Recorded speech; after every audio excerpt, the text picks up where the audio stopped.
ಎಲ್ಲರಿಗೂ ಕೂಡ ನಮಸ್ಕಾರ. ನಾನು ನಿಮ್ಮ ಸುನಿಲ್ ಕುಮಾರ್. ಸ್ನೇಹಿತರೆ, ನಿಮಗೆಲ್ಲರಿಗೂ ಕೂಡ ಇವತ್ತಿನ ಆರೋಗ್ಯ ಸಂಚಿಕೆಗೆ ಸ್ವಾಗತ. ಸ್ನೇಹಿತರೆ, ನಿಮಗೆಲ್ಲರಿಗೂ ಗೊತ್ತಿರೋ ಹಾಗೆ ಇದು ನಮ್ಮ ಸಾಂಪ್ರದಾಯಿಕ ಅಡಿಗೆಗಳಲ್ಲೊಂದು. ಅದರಲ್ಲೂ ಕೂಡ ಮಂಡ್ಯ, ಮದ್ದೂರು ಅಥವಾ ಮೈಸೂರು ರಸ್ತೆಯಲ್ಲಿ ಇದು ತುಂಬಾ ಫೇಮಸ್. ಉಪ್ಸಾರು ಮುದ್ದೆ ಅಂತ ಹೇಳಿದ್ರೆ ಅದು ನಿಜಕ್ಕೂ ಕೂಡ ಎಲ್ಲರ ಆರೋಗ್ಯದ ಗುಟ್ಟು ಅಂತ ಹೇಳಿದ್ರೆ ತಪ್ಪಾಗಲಾರದು. ಅಂತಹ ಒಂದು ಆರೋಗ್ಯಕರವಾದಂತಹ ರೆಸಿಪಿಗಳ ಅವಶ್ಯಕತೆ ಇವತ್ತು ನಮಗೆಲ್ಲರಿಗೂ ಇದೆ ಸ್ನೇಹಿತರೆ. ಹಾಗಾಗಿ ನಾನಿವತ್ತು ಹುರಿದ ಹುಳ್ಳಿಕಾಳು ಹಾಗೆ ಸೊಪ್ಪಿನಿಂದ ಮಾಡಿದಂತಹ ಉಪ್ಸಾರನ್ನು ನಿಮಗೆ ಪರಿಚಯಿಸ್ತಾ ಇದ್ದೀನಿ. ಮೊದಲನೇದಾಗಿ ನಾನು ಸುಮಾರು 200 ಗ್ರಾಮ್ನಷ್ಟು ಹುಳ್ಳಿಕಾಳನ್ನು ತೊಗೊಂಡಿದ್ದೀನಿ. ಈ ಹುಳ್ಳಿಕಾಳನ್ನು ಫಸ್ಟು ಹುರ್ಕೋಬೇಕಾಗತ್ತೆ ಸ್ನೇಹಿತರೆ.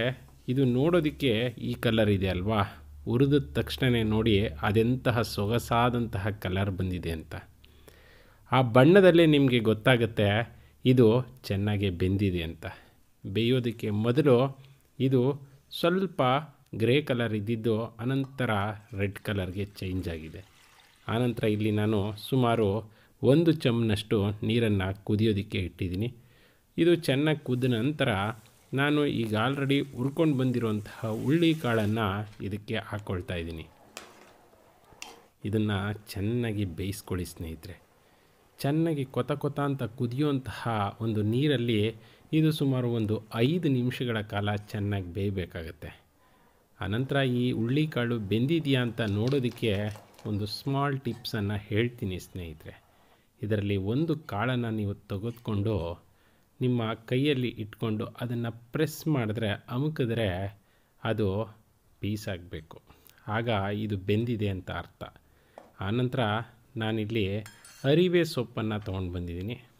ಈ ಸೊಪ್ಪನ್ನು ಚೆನ್ನಾಗಿ ಬಿಡಿಸಿ ತೊಳೆದು ಇಟ್ಕೊಂಡಿದ್ದೀನಿ. ಇದನ್ನು ಕುದೀತಾ ಇರುವಂತಹ ನೀರಿಗೆ ಅಥವಾ ನಾನು ಏನು ಹುಳ್ಳಿಕಾಳನ್ನು ಹಾಕ್ಕೊಂಡಿದ್ದೆ ಅದಕ್ಕೆ ಹಾಕ್ಕೊಂಡಿದ್ದೀನಿ.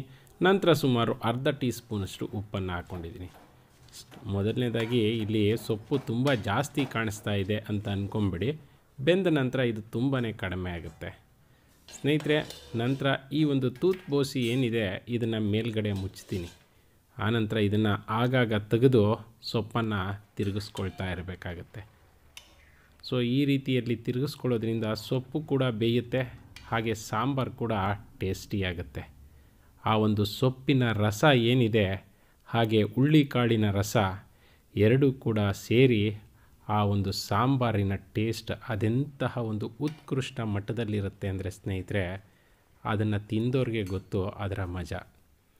ಸ್ನೇಹಿತರೆ, ಮತ್ತೆ ಬೋಸಿಯನ್ನು ಮುಚ್ಚಿ ಒಂದಷ್ಟು ಕಾಲ ಇದನ್ನು ಬೇಯಿಸ್ಕೊಳ್ತೀನಿ. ಸುಮಾರು 10 ನಿಮಿಷಗಳ ಕಾಲ ಇದು ಬೆಂದಿದೆ. ಅನಂತರ ಉಪ್ಸಾರು ಖಾರ ಅಂತ ಹೇಳ್ತೀವಿ. ಈ ಖಾರದ ಒಂದು ಲಿಂಕನ್ನು ಕೂಡ ನಾನು ಡಿಸ್ಕ್ರಿಪ್ಷನ್ ಬಾಕ್ಸಲ್ಲಿ ಹಾಕಿರ್ತೀನಿ ಸ್ನೇಹಿತರೆ. ಈ ಮೈಸೂರು ರಸ್ತೆಯ ಉಪ್ಸಾರು ಖಾರ ಅಂತ ಹೇಳಿದ್ರೆ ಅದರ ಟೇಸ್ಟ್ ಒಂದು ಸಾರಿ ನೀವು ತಿಂದರೆ ನಿಜವಾಗ್ಲೂ ಕೂಡ ನೀವು ಅದರ ದಾಸರಾಗ್ಬಿಡ್ತೀರಿ ಸ್ನೇಹಿತರೆ. ಅಷ್ಟೊಂದು ಟೇಸ್ಟು ನಮ್ಮ ಗೌಡ್ರ ಮನೆ ಶೈಲಿಯ ಈ ಉಪ್ಸಾರಿನ ಖಾರ.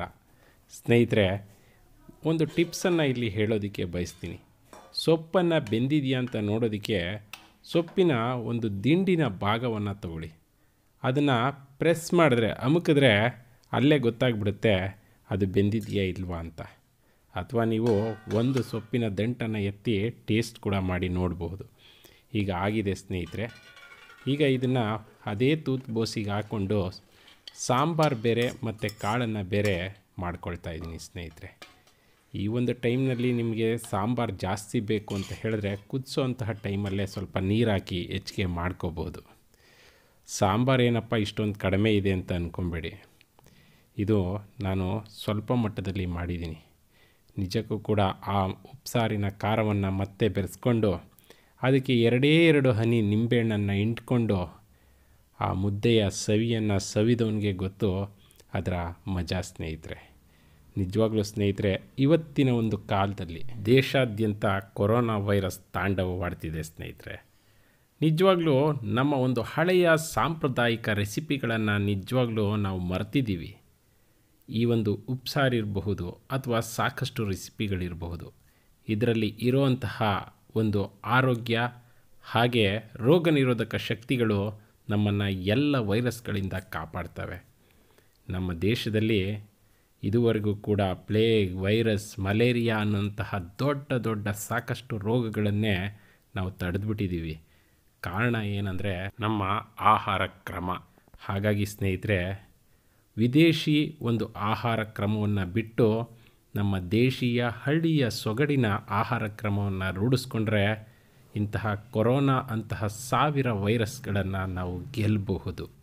ಸ್ನೇಹಿತರೆ, ನಾನಿವತ್ತು ನಿಮ್ಮನ್ನು ವಿಡಿಯೋಗೆ ಲೈಕ್ ಕೇಳೋದಿಲ್ಲ. ಯಾಕೆಂದರೆ ಇಡೀ ದೇಶ ವೈರಸ್ಗೋಸ್ಕರ ಹೋರಾಡ್ತಿದೆ. ಹಾಗಾಗಿ ನಾನಿವತ್ತು ನೀವು ಮನೆಯಲ್ಲೇ ಇರೋದ್ರ ಮುಖಾಂತರ ಒಂದು ದೊಡ್ಡ ಯುದ್ಧವನ್ನು ಕೊರೋನಾ ವೈರಸ್ ವಿರುದ್ಧ ಮಾಡಿ ಅಂತ ಕೇಳ್ಕೊಳ್ತೀನಿ.